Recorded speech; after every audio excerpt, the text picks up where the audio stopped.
इस वीडियो में त्रिभुज के ही प्रकारों में हम क्या क्या सीखेंगे। एक तो माध्यिका क्या होती है और दूसरा सीखेंगे अंतःकेंद्र ज्ञात करना। अंतःकेंद्र कैसे ज्ञात करे जाते हैं, ये चीज़ हम इसमें वीडियो में सीखने का प्रयास करेंगे। जैसे सबसे पहली बात है माध्यिका ज्ञात करना। किसी भी त्रिभुज की माध्यिका क्या होती है कि पहले भी बताया था, मैं फिर बता देता हूँ। माध्यिका किसी त्रिभुज के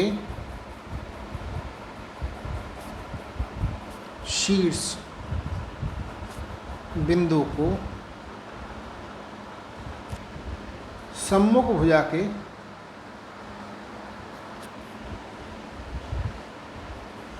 मध्य बिंदु से मिलाने वाली रेखा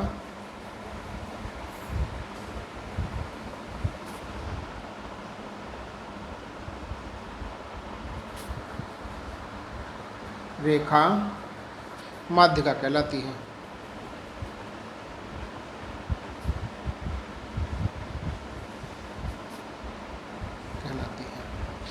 दूसरी बात, इसमें एक नोटेड पॉइंट है जो याद रखना है आपको कि माध्यिकाएं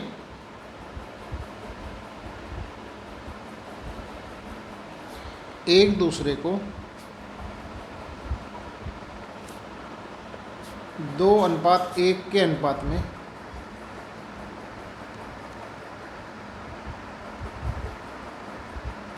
काटती हैं। अब देखो कैसे काटती हैं, मैं इसका निकाल के दिखाता हूँ किस तरीके से हम त्रिभुज की माध्यिकाओं को निकालते हैं। यदि आपको भुजाओं का माप पता है तो सीधा सीधा हम भुजाओं के मध्य बिंदुओं को सामने वाले शीट से मिला देंगे और हमारा माध्यिका खिंच जाएगी। एक में जिसमें भुजाओं की लंबाई ज्ञात है उसे देखते हैं, इसमें एक में भुजाओं की लंबाई ज्ञात नहीं है उसे देखते हैं। जैसे एक मान लिया, एक ये त्रिभुज दिया है 8 सेंटीमीटर आधार का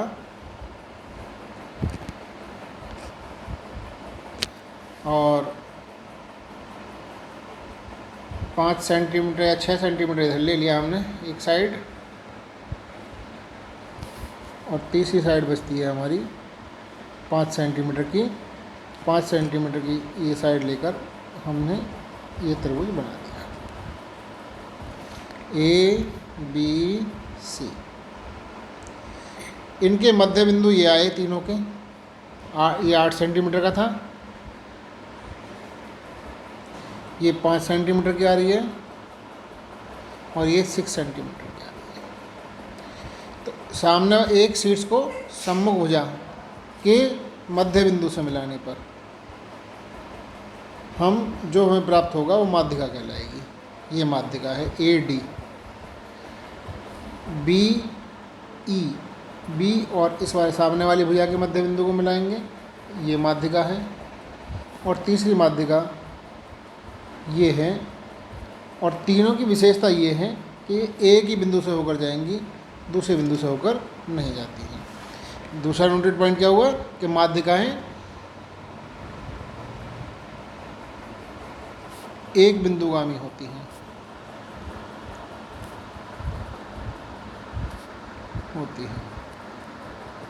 अब ये तो हमें तब था कि जब हमारे को पता है कि भुजाओं की लंबाई कितनी है, उनको नाप कर हमने अर्धक कराया और सामने वाली भुजा के मध्य बिंदु को मिला दिया।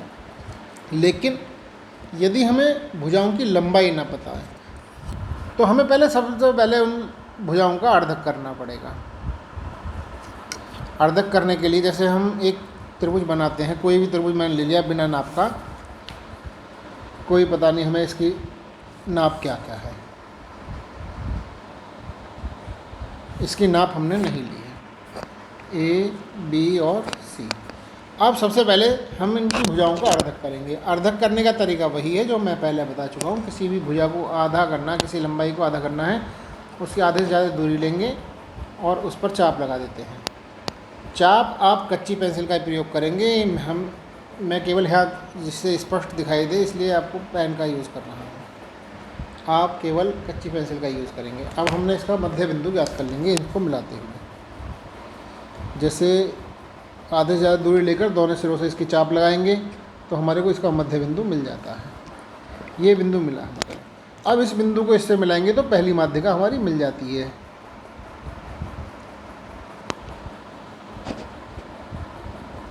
F, ऐसे इसमें D, E और F।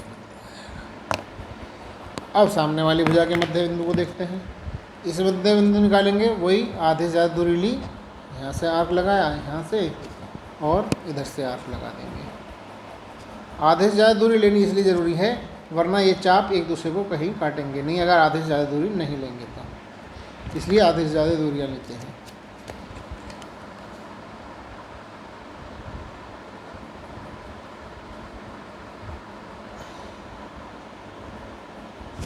एक मध्य बिंदु ये आ जाता है। और तीसरी भुजा का भी मध्य बिंदु निकालेंगे तो यहाँ से आधे से ज़्यादा दूरी लेंगे और ये चाप हमारे को मिल जाएगा, जिससे कि हम ये मध्य बिंदु आ गया इसका। इस बिंदु को F बिंदु से मिलाएंगे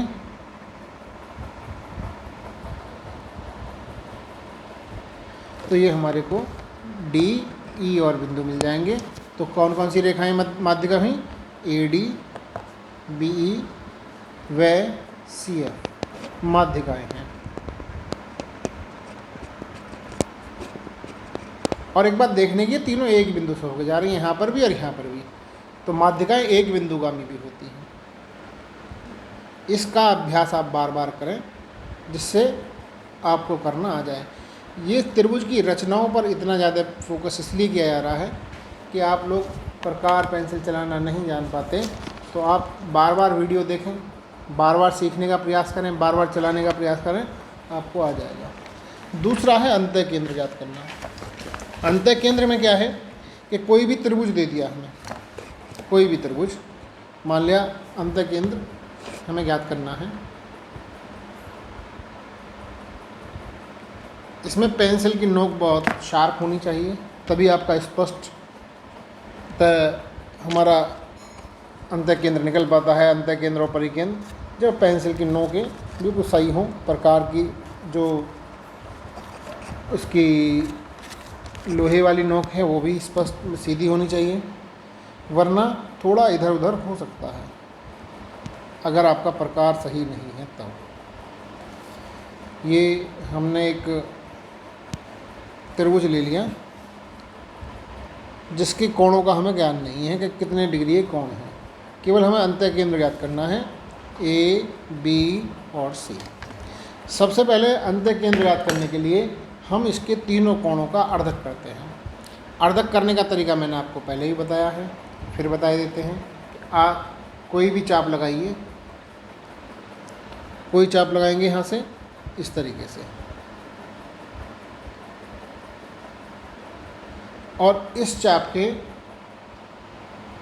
से ही आधे से ज़्यादा दूरी लेकर वही जैसे विधि हम लाइन को आधे करने की होती है उसे करते हैं, ये खींच देंगे। इसी प्रकार से यहाँ से दूसरा इस वाले का भी अर्धक करते हैं। ये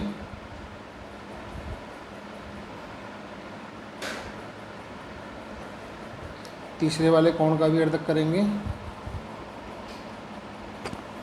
ये तीसरे कोण का अर्धक हो जाता है। अब इन अर्धकों को आगे बढ़ाते हैं, जहाँ ये एक दूसरे को काटेंगे उसको वह बिंदु हमारा अंतः केंद्र कहलाएगा। ध्यान रखना है, पेंसिल की नोक बहुत बारीक होनी चाहिए, प्रकार की स्थिति सही होनी चाहिए, वरना थोड़ा बहुत डिस्टर्ब पॉइंट आ सकता है।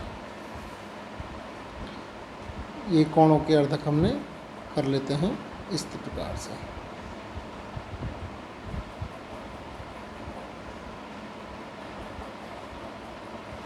ये पॉइंट जो आया हमारा अंतः केंद्र कहलाएगा। अब इस बिंदु से किसी भी भुजा तक की दूरी को ले लेते हैं।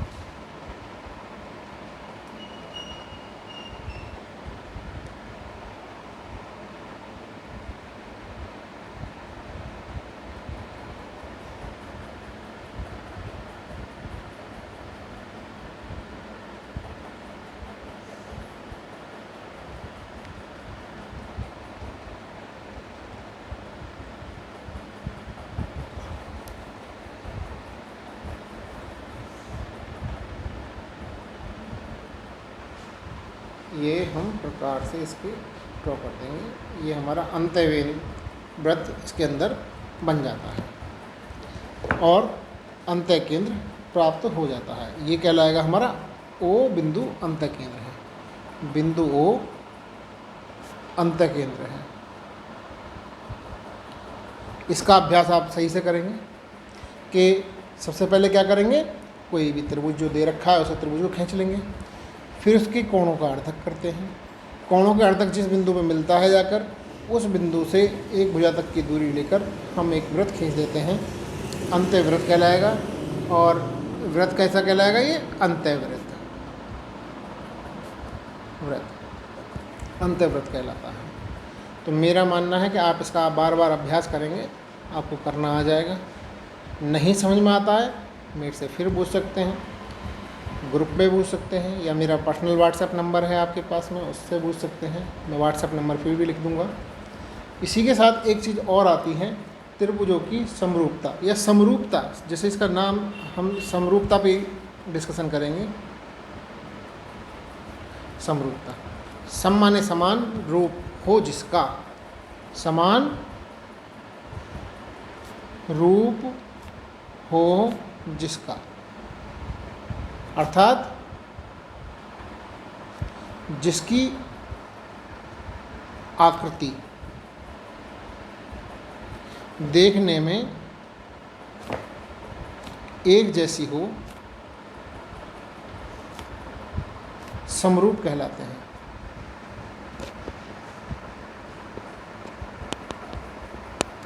जैसे 1 रुपये का 1 रुपया व 2 रुपये का सिक्का,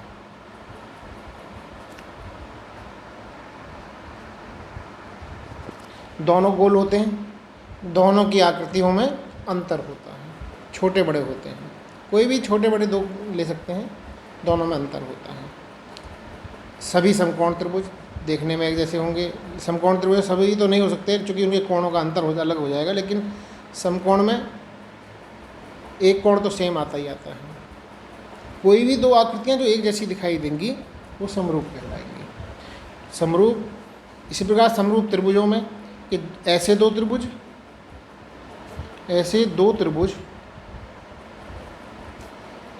जिनकी आकृति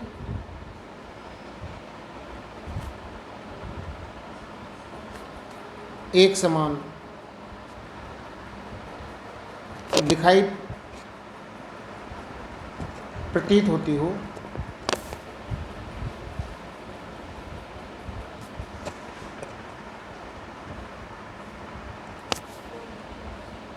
समरूप कहलाते हैं।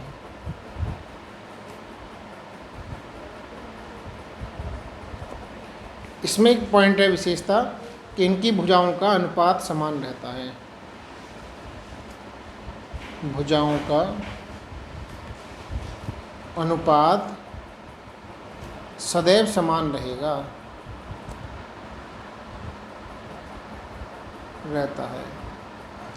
जैसे मान लिया 2 त्रिभुज दे दिए और दोनों त्रिभुज हमारे समरूप हैं। मान लेते हैं ए बी और सी, पी क्यू आर समरूप त्रिभुज हैं। तो यानी कि त्रिभुज ए बी सी समरूप त्रिभुज पी क्यू आर, ये समरूप का चिन्ह है। चिन्ह ये वाला चिन्ह जो होता है समरूप का कहलाता है। तो क्या समानता होगी कि ए बी बटे पी क्यू ये सदैव बराबर होंगे, बराबर बी सी बटे क्यू आर बराबर ए सी बटे पी आर। तो इनमें समरूपता में क्या होता है, इनकी भुजाओं का अनुपात हमेशा बराबर रहेगा, अनुपात चेंज नहीं होगा। आप त्रिभुजों की लंबाइयाँ चेंज हो सकती हैं, कोण ये त्रिभुज ऐसी स्थिति में समकोणिक भी होते हैं, यानी कोण भी समान रहते हैं। समरूप में कोण समान होंगे लेकिन भुजाएं समान नहीं होंगी, इनका अनुपात बराबर होता है। और इसी के आधार पर हम इनका अध्ययन भी करते हैं। त्रिभुज चैप्टर में हम इतना ही अध्ययन करेंगे। यदि इसमें कहीं कोई प्रॉब्लम आती है तो आप मेरे से नंबर मैं आपका यहाँ लिख देता हूँ, इस पर आप मेरे से मालूम कर सकते हैं। 8171236080। व्हाट्सएप नंबर है, व्हाट्सएप पर आप क्वेश्चन डालिए, आपको आंसर मिल जाएगा। लेकिन अभ्यास आपको बार बार करना पड़ेगा। जब तक आप अभ्यास नहीं करेंगे इसे सीख नहीं पाएंगे। तो बार बार वीडियो देखें, कहीं समझ में ना आए फिर दोबारा देखें, और फिर भी समझ में ना आता है तो आप मेरे से व्हाट्सएप पे कॉल करके मालूम कर सकते हैं। इस वीडियो में इतना ही, नेक्स्ट वीडियो में आगे का।